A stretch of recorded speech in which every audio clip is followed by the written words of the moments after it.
Hey everyone, Steven from Straight Fire Picks here. We got best bets for NBA on Monday, January 31st, 2022. We're going to have NBA player props, spreads, over-unders here for you today. We're going to have 3 picks that I think are great value bets for the Monday NBA slate. As always, just want to thank you all for your continued support on the channel. If you're new to the channel here today, please be sure to hit that like and subscribe button. Always appreciate that. We're trying to reach 2,000 subscribers here by the end of the week. And we'll be doing a parlay giveaway and giving away a few t-shirts as well once we hit 2,000. So really looking forward to that, guys. Be sure to check out our community Discord page as well. It's a great place to connect with our community. I'll have a link in the comment section and in the description of that where you can check that out. Always a great place to connect with our community. Really is a lot of fun there in the Discord. Be sure to put your favorite pick down below in the comment section. If you like your pick included in our comment capper section, just be sure to put a star or an asterisk next to your pick. We'll include your pick in the video if it hits. Okay, and now a quick shout out to our Straight Fire MVPs. Gotta get the bag. Shane Davis, Wilkie, One Must Fall, Arthur Shaw, Zach Green, and our newest Straight Fire MVP, Charles Searles. If you're interested in becoming a Straight Fire MVP, there is a link down below where the join button is. We'll also have a link in the description where you can check that out as well. Okay, now results from the previous episode. So for our comment cappers, once again, we had got to get the bag, dropping the heat. I tailed this play again, guys. Got to get the bag. Just a living legend in the chat. Calling the Miles Bridges under 32.5 PRAs. Was able to cash that one there. Love to see that. As far as the stream results, not our best day in the NBA. We went 1-2. And we're probably fortunate even just to get the 1. We missed on the Cavaliers spread, 7.5 there. They started the game 15-0. They were in control most of the game, but the Pistons just went on a really crazy late run there in the fourth quarter and ended up actually winning the game by 10. So go figure. But then we had Zach LaVine over 34.5 PRAs. He almost got there on his point line. But just wasn't as involved in the assist and rebound categories we needed him to be. So we missed on that. And then we were able to cash the Cole Anthony under 16.5 points. He finished the game with 16. So very happy just to get that cash. Some days you just got to survive, guys. That's the way I do look at it. So we could set up this 3-4-0 in the future. You just try to survive some of these days. We did have a good day in the NFL, though, if you guys followed our NFL stuff. We went 3-1 in the NFL, including cashing one of our 2 same-game parlays. So overall, at the channel, still a winning day. But in the NBA, obviously, we want to have a better day today. So let's get after it. Let's get right into our picks. Let's get this 3-0, guys. May also have an additional play later on in the day that we add in the comments. But let's start by cashing these 3 bets. So let's get right into our picks. And number 1, we are going with Joel Embiid under 11.5 rebounds here for the Philadelphia 76ers. At minus 118 odds. So Embiid is 4-7 in his last 11 games to this under with 4 hooks. So like Steve, 4-7, I'm not loving that. I want to stress the 4 hooks. I got a chance to observe a few of the games here recently. And I can tell you he shouldn't have gotten there in a few of the games. The one I actually had the over in, he had 2 offensive rebounds late. And I was obviously very happy at the time. That was in a great matchup. Here it's a very tough matchup on Embiid. Grizzlies allow the 2nd fewest rebounds to centers, the 9th fewest overall in the NBA. Embiid also 6-1 to this under in 7 career games versus Steven Adams, which will be his matchup here today. The highest he had versus Adams was 12. That happened one time. He averaged 9 per game versus Adams. So he didn't even get the hook on the other side. He didn't even finish with 11 rebounds in any of those losses. The highest he finished with was 10. So, obviously, I love seeing that. I think that we're going to have a little bit of cushion here to work with in this bet as well. Predicting Embiid to get about 8 to 9 rebounds this game. And I honestly like that we have a lot of our offensive pieces here available. Even on the 76ers side there with Seth Curry as well. I think that honestly also helps. As far as, anytime we want our best offensive players on the floor to limit rebounding opportunities, offensive or defensive, right? So obviously with the Grizzlies, we know about Ja Morant and Desmond Bane. So really love it there, guys. A lot of convincing data here to the under for Joel Embiid. Despite the recent trend, we're going to bet against Embiid again. We're going to try to go 3 for 3 betting against Joel Embiid. Cash 2 of his unders on points so far this season. We're going to take a stab at his under for rebounds here. So take it there for your number 1 pick. Joel Embiid under 11.5 rebounds here for the 76ers at minus 118 odds. Okay, and at number 2, we're going with the over 217.5 points in the Clippers-Pacers game at minus 110 odds. So the last 3 meetings between these two teams, the over was cashed easily, including 272 points the last time these two teams met, which was here recently out in LA.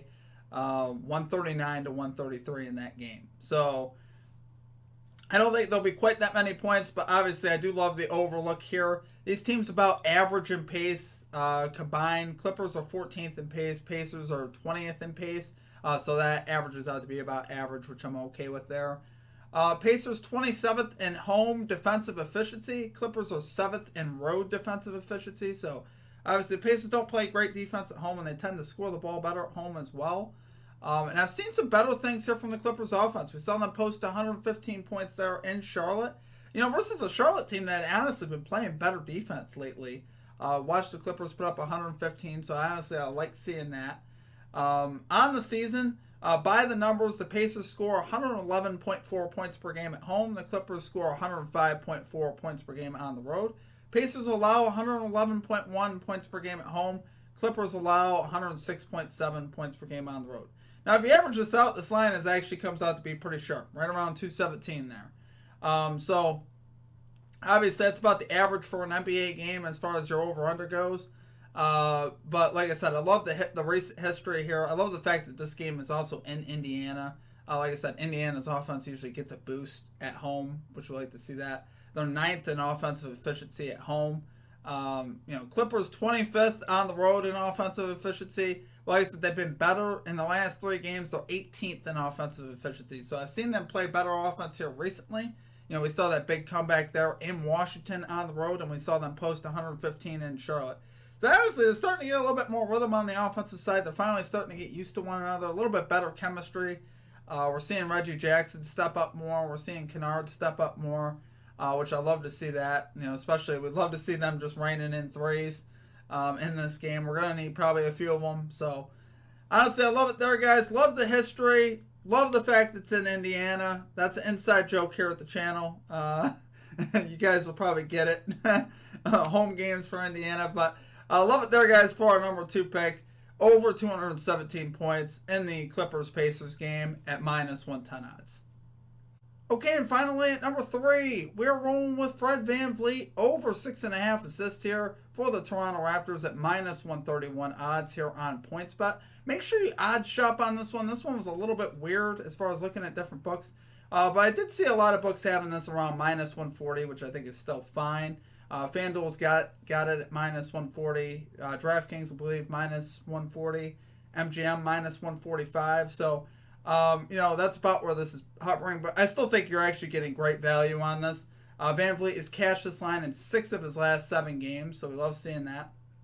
The Atlanta Hawks allow the 3rd most assists in the NBA to point guards, so great matchup here for VanVleet. We just watched Westbrook put up 12 assists yesterday for the Lakers versus the Hawks, and the Hawks are on a back-to-back, which I think also helps us here too as far as being a little tired on the defensive end.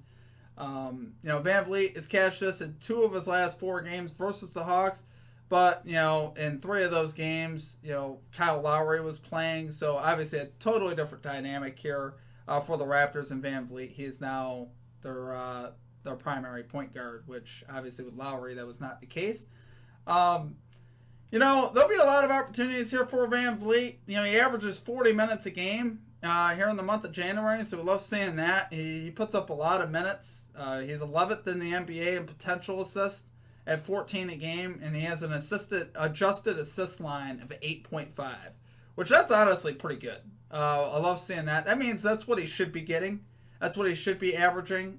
He's obviously averaging a bit lower than that, but that adjusted assist line is 2 above, what we're asking for here in a great matchup. So why wouldn't I want to take that, right? And like I said, the Raptors are healthy, right? And that's one of the bigger things, too, that you got to consider. I think why VanVleet has had more success here lately passing the ball. We got his boys back. We got Gary Trent Jr. We got Pascal Siakam. We got Anunoby. We got all the boys back here healthy for the Raptors. So, obviously, that improves the efficiency as far as knocking down shots when he does pass the ball. So, I love it there, guys. For our number 3 pick, Fred VanVleet, over 6.5 assists here for the Toronto Raptors at -131 odds. Okay, guys, that's going to do it for our picks. If you enjoyed the content, please be sure to hit that like and subscribe button. Always appreciate that. If you're a returning viewer, please also consider hitting that like button as well. It really does help us out. We're trying to hit this 2,000 subscribers so we could do this giveaway. Really looking forward to it, guys. One other announcement I had for you. We are going to have the graphics coming to the channel soon this week. My plan was Wednesday. That was what I was really shooting for. It may have to be Thursday. Wednesday and Thursday was when I actually had the time to really sit down and work on these things. So I'm hoping to get it done Wednesday. I probably won't have it for the Wednesday episode, though. I'll probably have the work done on Wednesday, and then I'll be able to post the graphics and stuff on Thursday. Not going to be anything complicated. It's just going to have our season record, stats, and it'll look a little bit better, I think. That's the goal, right? But anyway, guys, I wish you guys the best of luck in your bets today. Let's cash out. Let's get this 3-0. Let's cash your bets as well. Let me know what you're playing in the comments. We've been on a pretty solid run here in the NBA. We're 9-3 in our last 12 picks in the NBA. So let's keep that going. Despite a 1-2 episode last episode, we're going to get back on track here, and we're going to get this 3-0. So have a great rest of your day, guys. We will catch you back next time. Until then, peace out.